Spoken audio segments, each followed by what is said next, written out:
Senator from Idaho. Reserving the right to object, I rise to address Ukraine's perilous situation.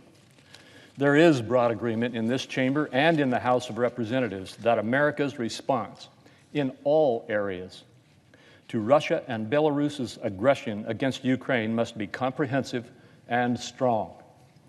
Leveraging the benefits of the U.S. trade relationship with Russia is just such a response that will add to the pressures on Putin to rethink his actions in Ukraine and punish him for what he's already done. On March 8, Democrat and Republican leadership in the Senate Finance Committee and the House Committee on Ways and Means reached an agreement on precisely that type of response.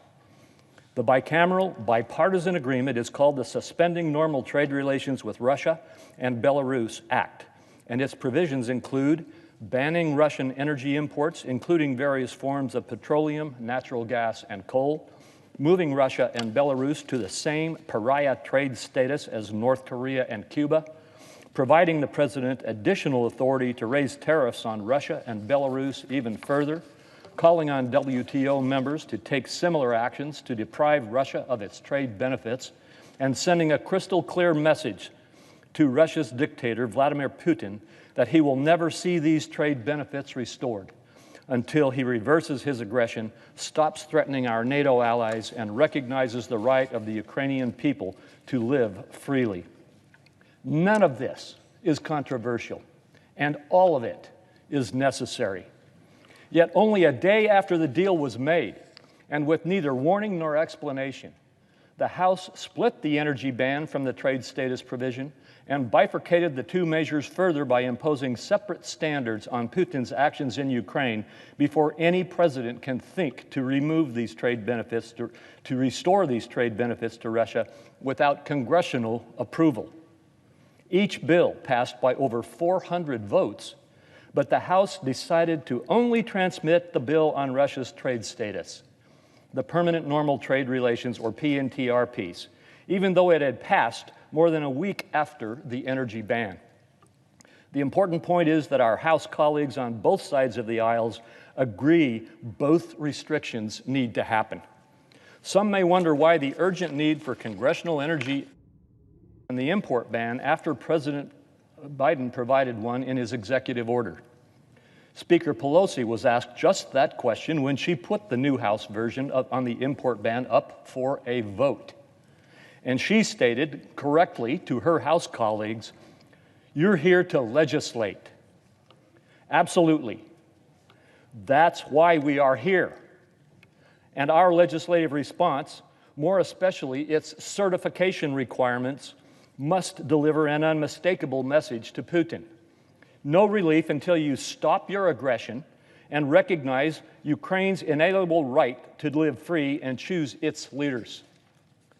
Speaker, the energy ban and its trade status revocation are complementary, and they must work together. While President Biden's executive order to ban Russian oil was a positive step, the Senate and House need to impose tough conditions on Putin's treatment of Ukraine to be met before any president seeks an end to the energy import ban. These conditions are like those Congress had done in the bipartisan CATSA legislation, which we negotiated when I was the Banking Committee chairman during the Trump administration. Enacting a Russian oil ban will demonstrate to the Ukrainian people and our NATO allies that Congress is committed to cutting off Russia's funding for its war effort. Many of our allies, including in Europe, are debating whether to adopt an energy ban against Russia. By the United States Congress acting definitively and with certainty through our congressional action, our allies will all be more encouraged to take similar stands against Russian energy exports, which account for over a third of Russia's budget. I seek to continue our bipartisan tradition by introducing text that is as close to the original deal as possible, except in two respects that respond to the points made by our majority leader, both made to facilitate our colleagues on the other side of the aisle.